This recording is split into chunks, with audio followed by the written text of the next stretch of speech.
Hello everyone, I am Navkiran and I welcome you all to my channel Navkiran's Nursing Classes. Friends, today I have come up with a very important video for you all. ये video उन सारे लोगों के लिए बहुत important है who are going for Baba Farid University of Health Sciences 2020 recruitment. ਜਿੱਦਾਂ ਕਿ ਤੁਹਾਨੂੰ ਸਾਰਿਆਂ ਨੂੰ ਪਤਾ ਹੈ ਕਿ Baba Farid university of health sciences ਜੋ ਹੈ it is conducting an examination for staff nurse recruitment and these are regular vacancies.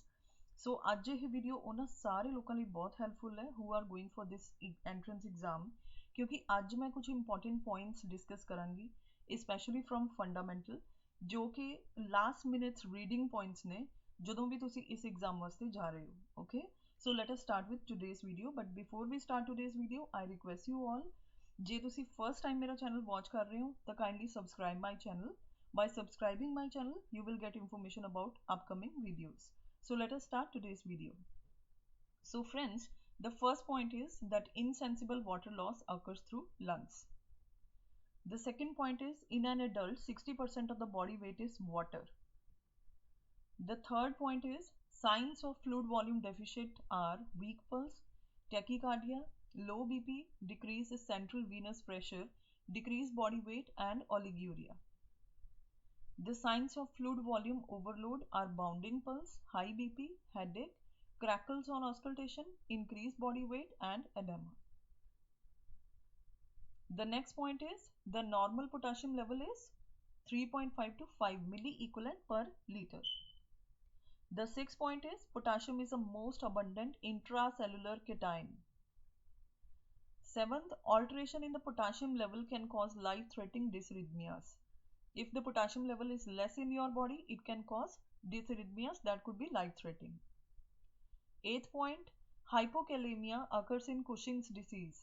The use of corticosteroids can also cause hypokalemia, that is deficiency of potassium. Dehydration and hyperinsulinism can also cause hypokalemia.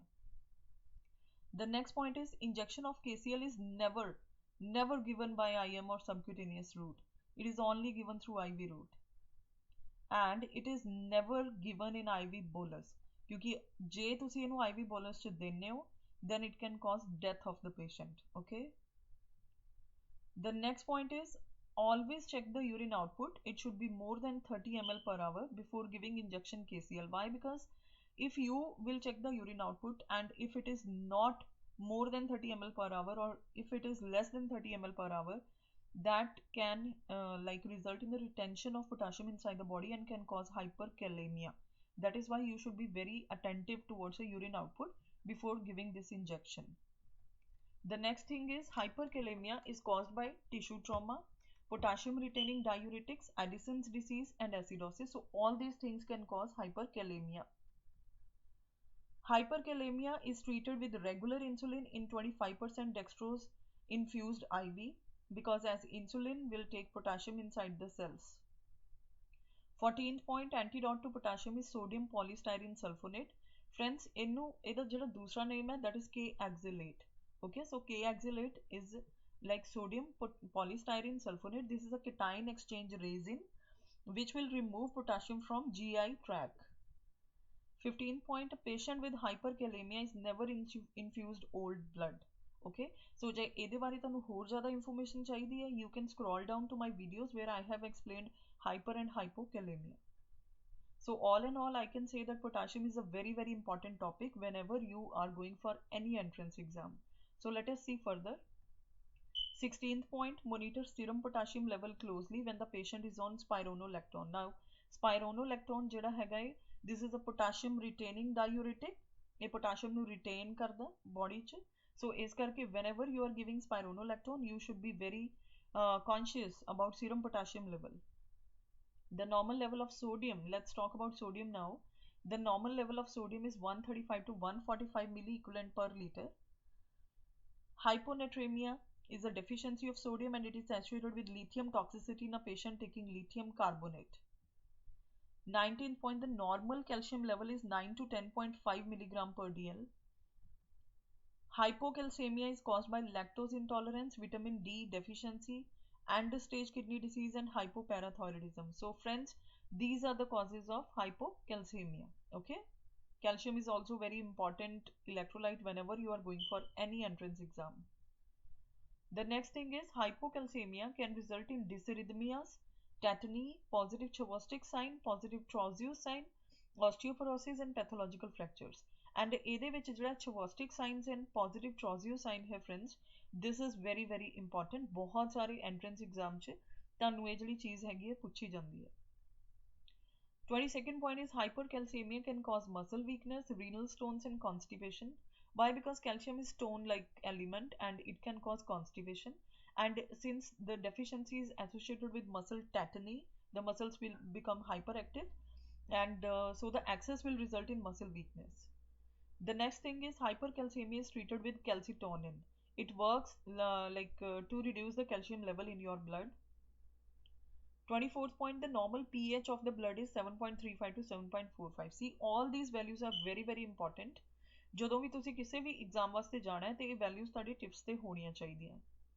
25th point, pH of less than 7.35 is called as acidosis, and the pH of more than 7.45 is called as alkalosis.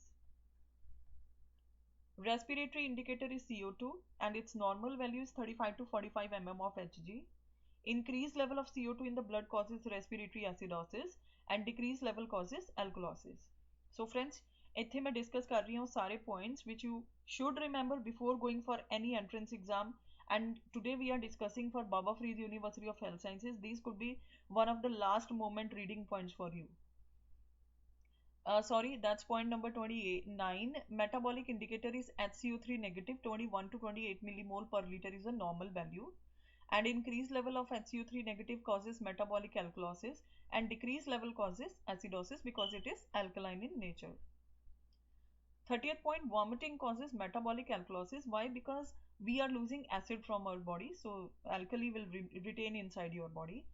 And 31 point is diarrhea causes metabolic acidosis. ये दोनों points बहुत ज़्यादा important ने, बहुत सारे entrance exams तानु यही question पूछा जाता. 32nd point is pain is a subjective experience. You cannot accurately measure pain, so only patient can tell you how much pain is there. So subjective ਦਾ ਮਤਲਬ ਹੁੰਦਾ ਜੋ ਸਿਰਫ patient ਨੂੰ ਪਤਾ. Objective ਦਾ ਮਤਲਬ ਜਿਹਨੂੰ ਤੁਸੀਂ ਖੁਦ ਵੀ measure ਕਰ ਸਕਦੇ ਹੋ, ਜਿੱਦਾਂ ਕਿ fever objective ਹੁੰਦਾ. So next is opioid analgesics are never given in respiratory depression because they are central nervous system depressants, and the antidote of opioid analgesics is naloxone. So whenever there will be opioid toxicity, you have to give naloxone. 35th point, NSAIDs can increase the effect of anticoagulants. Okay, so ਇਸ ਲਈ NSAID ਕਦੇ ਵੀ ਆਪਾਂ anticoagulants ਦੇ ਨਾਲ ਨਹੀਂ ਦੇਣੇ. ਜਿੱਦਾਂ ਕਿ ਐਸਪਿਰਿਨ ਹੈ, that is a NSAID, so ਇਹਨੂੰ ਕਦੇ ਵੀ ਅਸੀਂ anticoagulant ਨਾਲ ਨਹੀਂ ਦੇਣਾ, ਨਹੀਂ ਤਾਂ ਇਹਦਾ ਜਿਹੜਾ ਇਫੈਕਟ ਹੈਗਾ ਉਹ ਇਨਕਰੀਜ਼ ਹੋ ਜਾਏਗਾ. The antidote to acetaminophen is acetylcysteine. The most accurate test for hyperglycemia is glycosylated hemoglobin. 1 gram of carbohydrate yield 4 kilocalorie. 1 gram of protein yield 4 kilocalorie. 1 gram of fat yield 9 kilocalorie. The next point, before giving fat emulsion to the client in parental nutrition therapy, the client should be assessed for egg allergy. Now this thing is very very important. The PN therapy should never be discontinued abruptly, because if you will discontinue it abruptly, it can cause hypoglycemia. The next point is for IV therapy in shock, 16 gauge cannula is inserted, because 16 gauge cannula will result in infusion of the solution very fast. For blood transfusion, 18 gauge cannula is inserted. For normal IV therapy, 22 to 24 gauge cannula is inserted. For pediatric and geriatric client, 26 gauge cannula is inserted. The drop factor of macro drip chamber is 20 drops per ml. GTT stands for drops. The drop factor of micro drip chamber is 60 drops per ml. The IV cannula should be inserted in the distal extremity first and then proximal. Okay, so this is also again a very very important question. बहुत सारे central government institute से ये वाला question बहुत बारी पूछा गया. So whenever you are going for state or central government, you should know this thing. Okay. Then 50th point, the cannula is inserted in the non-dominating arm. Why? Because it will help in preventing expulsion of cannula. Then in adults, the most appropriate site for cannula insertion is veins of the forearm. The bone in the forearm will act as a natural splint, and also there is no joint in the forearm. 52, in extremity with IV cannula, no BP should be taken. IV cannula insertion is surgically aseptic procedure. Not most of the students would know this. क्योंकि India च ਆਪਾਂ बहुत like ਇਹਨੂੰ lightly ਲੈਂਦੇ ਆ but ਸਰਜੀਕਲੀ aseptic procedure ਹੈ ਇਹ whenever you are inserting anything beyond skin or in a cavity that should be aseptic like procedure should be followed and that should be sterile thing. 54th point, the signs of infiltration are edema, pain, numbness, and coolness. Now, these things are again very important. Infiltration and phlebitis. These both things will confuse a lot of students and examiner ऐसे चीज़ दा benefit लेंदे ने. Examiner हमेशा थानू infiltration और phlebitis दे signs पूछदे ने और most of the students इन्हां नू गलत लिख के आंदे ने because they don't know what is the actual difference. See, infiltration च there will be edema, there will be pain, numbness and coolness. Okay, ਜਿਹੜੇ points में capital च लिखे हुए ने they are the difference. So phlebitis ਦੇ ਵਿੱਚ ਕੀ ਹੋਏਗਾ because it is an inflammation so the area will be hot, there will be redness because of the increased blood flow, there will be tenderness and no swelling. Please note there will be no swelling in phlebitis. Okay, the next thing is O negative is a universal donor, AB positive is a universal recipient, blood grouping is done by Coombs test. The most critical step before blood transfusion is verifying the client identity. See, this is very very important, otherwise incompatibility reactions can occur. 58 point, the blood transfusion should be completed in 4 hours. Now this thing is extremely important. Why? Because after 4 hours there is a chance of septicemia. 59 point, the first 15 minutes and first 50 ml of the blood transfusion is most critical, so you should always remain with the client in these timings. 60th point, the signs of allergic transfusion reaction are breathlessness, rashes, hives, itching and wheezing. These are totally different from the transfusion reaction in which the signs are totally different. Stop the transfusion immediately if the blood transfusion reaction is suspected. If circulatory overload occurs, place the client in the upright position. This could occur due to any IV therapy. This could also occur due to blood transfusion. The antidote to iron is deferoxamine. Citrate is an anticoagulant in the blood that can cause hypocalcemia. Hepatitis C is also called as post-transfusion hepatitis. Hepatitis A is called as infectious hepatitis. Hepatitis B is called as serum hepatitis. See, hepatitis A ਦੇ ਬਾਰੇ ਕਈ ਵਾਰੀ ਤੁਹਾਨੂੰ ਬਹੁਤ ਵਾਰੀ question ਪੁੱਛਦੇ ਨੇ ਕਿ improperly washed fruits ਦੇ ਨਾਲ ਸਾਨੂੰ ਕਿਹੜੀ ਡਿਸੀਜ਼ ਹੁੰਦੀ ਹੈ hepatitis A, because hepatitis A ਦਾ ਜਿਹੜਾ root ਹੈਗਾ that is fecal oral, that is why this is called as infectious hepatitis. Even अगर utensils चंगी तरह wash नहीं ਹੁੰਦੇ and you are eating infected food, then also you can get hepatitis A. And C is most commonly transmitted after blood transfusion, so this is called as post-transfusion hepatitis. B ਦਾ ਸਾਨੂੰ ਸਾਰਿਆਂ ਨੂੰ ਪਤਾ, it has the same route of transmission as HIV. 68 point, airborne precautions are taken with measles and chickenpox and TB, and droplet precautions are taken with the diphtheria, influenza, meningitis and rubella. Contact precautions are taken with herpes simplex, pediculosis, varicella zoster. So all these things have the conditions where if you will touch your patient, you can get infection because these all are skin infections. 71 point, IM injection is given at 90-degree angle and maximum 3 ml is given. Subcutaneous injection is given at 45-degree and maximum 1 ml is given. Intradermal injection is given at 10 to 15 degrees. These are also very important things. 74th point, when mixing regular and NPH insulin, regular insulin is drawn first and then NPH. तो इन्हों तुसी याद किद्दां रखोगे? You have to remember RN. Registered nurse, that is Tanu regular insulin तुसी पहलों fill करनी है and NPH बाद विच. 75th point, the consent for surgery should be taken before administrating the sedative drugs. Okay, if you will take consent after administration of the sedative drugs, you could be legally held liable. Okay, so that's illegal. 76 point, maintaining the airway patency is always the priority. It will always the priority. In maximum cases, it will be the priority, except safety. If your patient is not able to see, if your patient is drowsy or the consciousness level is not good, even in some cases then airway is a priority, and in some cases safety could be the priority, but in most of the cases airway patency is a priority. except in this CPR. In CPR, circulation is a priority. In that, we will follow CAB: circulation, airway, and then breathing in CPR. Otherwise, airway will be followed. 77 point: vomiting, abdominal distension, and absence of bowel sounds are the signs of paralytic ileus post-operatively. Then in case of wound, evisceration, evisceration ਦਾ ਮਤਲਬ ਹੁੰਦਾ ਜਦੋਂ ਕੋਈ wound ਜਿਹੜਾ ਹੈ ਉਹਦੇ ਟਾਂਕੇ ਟੁੱਟ ਜਾਂਦੇ ਨੇ ਤੇ ਕੋਈ ਅੰਦਰਲਾ organ ਜਿਹੜਾ ਹੈਗਾ ਹੈ ਉਹ wound ਵਿੱਚੋਂ ਦੀ protrude ਕਰਦਾ, this is called as evisceration. So ਇਹਦੇ ਵਿੱਚ ਜਿਹੜੇ ਸਾਡਾ immediate action ਹੋਏਗਾ ਇੱਕ nurse the, that is to take a sterile NS soaked gauze and cover the wound immediately and then call the doctor. 79, the autograft should be kept immobile for 3 to 7 days. ਅਸੀਂ autografting ਕਰਦੇ ਹਾਂ the burnt skin. Okay, so 3 to 7 days तक इनू immobile रखना ही sari priority हुंदी है.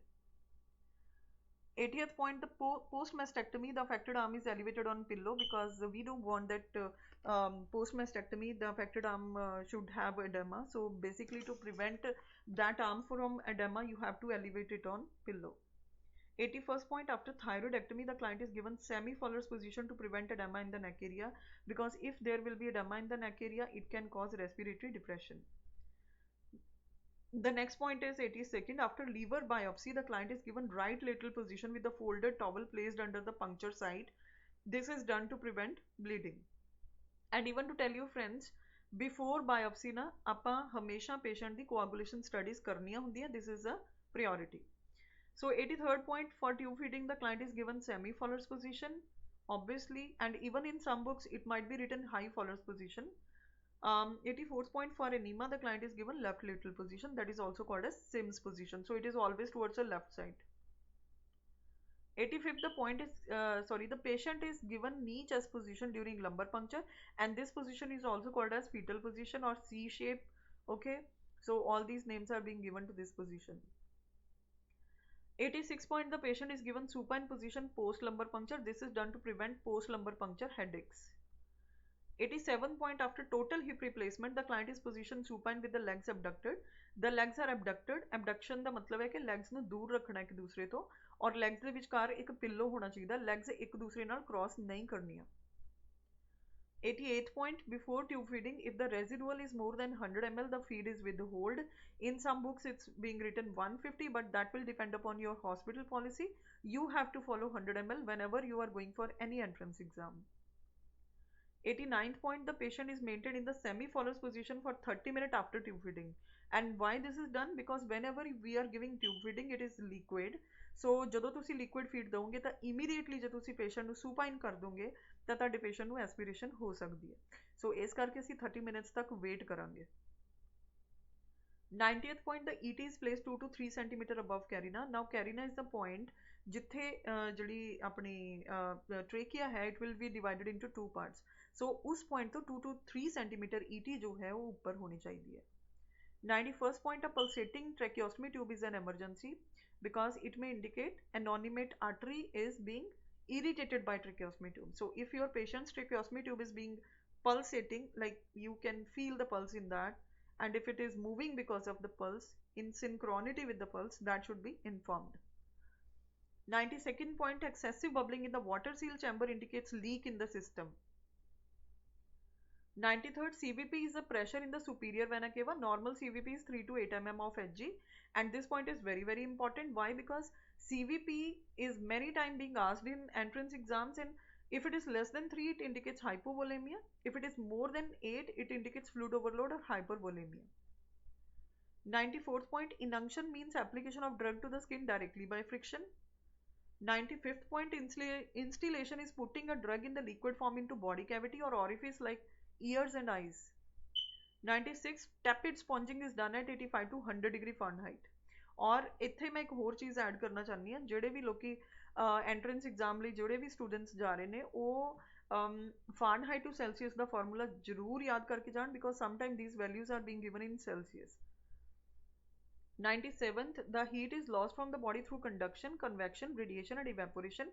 And I request you all kindly study all the 4 methods before going for any entrance exam, especially this entrance exam. Why? Because these methods are very important, and a nurse should definitely know conduction ki hunda, convection, radiation, evaporation, how these work. 98 point hyperpyrexia is when the fever is more than 105 degree Fahrenheit. 99th, in hyperthyroidism, sleeping pulse is taken. And today's last point, 100 point. 100th point, a pulse pressure is difference between systolic and diastolic pulse. And in addition to that, you should know the pulse deficit is a difference between apical and radial pulse. Okay, so friends, ਅੱਜ ਦੇ ਲਈ ਇੰਨਾ ਹੀ. I hope कि ਤੁਹਾਨੂੰ ਇਹ points बहुत ज़्यादा important ਲੱਗੇ ਹੋਣਗੇ. All the best for your exams. Okay, ਔਰ ਮੈਨੂੰ ਮੇਰੇ ਚੈਨਲ ਤੇ ਮੈਸੇਜ ਕਰਕੇ ਜ਼ਰੂਰ ਦੱਸਿਓ ਜਦੋਂ ਤੁਸੀਂ ਇਸ ਐਗਜ਼ਾਮ 'ਚ ਸਿਲੈਕਟ ਹੋਏ, ਔਰ ਜੇ ਤੁਸੀਂ ਚਾਹੁੰਦੇ ਹੋ ਕਿ ਅੱਗੇ ਵੀ ਤੁਹਾਨੂੰ ਇਹੋ ਜਿਹੀਆਂ ਯੂਜ਼ਫੁਲ ਐਂਡ ਇਨਫੋਰਮੇਟਿਵ ਵੀਡੀਓਜ਼ ਜਿਹੜੀਆਂ ਉਹ ਮਿਲਦੀਆਂ ਰਹਿਣ ਕੰਟੀਨਿਊਸਲੀ, ਸੋ ਤੁਸੀਂ ਮੇਰਾ ਚੈਨਲ ਨਵਕਿਰਨਸ ਨਰਸਿੰਗ ਕਲਾਸਿਸ ਸਬਸਕ੍ਰਾਈਬ ਕਰਨਾ ਨਾ ਭੁੱਲਿਓ. Till then, bye bye, take care. I'll see you in the next video. Take care.